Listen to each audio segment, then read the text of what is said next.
મિત્રો આપ જોઈ રહ્યા છો ટીવી ન્યૂઝ ગુજરાતી। હવે જોઈએ અગત્યના સમાચાર।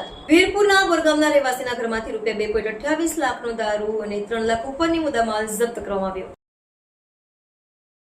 એલસીબીએ દારૂનો જથ્થો ઝડપ્યો। વીરપુરના બોરગામના રહેવાસીના ઘરમાંથી ₹2.28 લાખનો વિદેશી દારૂ અને ₹3 લાખનો મુદ્દામાલ જપ્ત। મહીસાગર જિલ્લા પોલીસ વડા સફીન હસનની સૂચના મુજબ પ્રોહિબિશન વિરુદ્ધ કડક કાર્યવાહી હાથ ધરવામાં આવી રહી છે।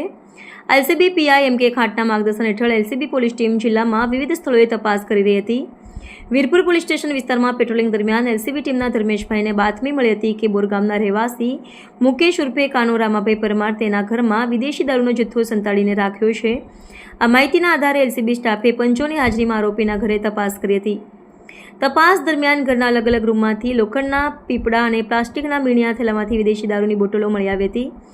જપ્ત કરાયેલ મુદ્દામાલમાં ભારતીય બનાવટની વિદેશી દારૂ, વિસ્કી અને બિયરની કુલ 8,878 બોટલો મળી આવી હતી। આ દારૂની કિંમત ₹2,28,104 છે। કુલ મુદ્દામાલની કિંમત ₹3,08,104 થાય છે। પોલીસે આ મામલે વિરુદ્ધ પોલીસ સ્ટેશનમાં પ્રોહિબિશન અંતર્ગત ગુનો નોંધી આગળની કાર્યવાહી હાથ ધરી છે।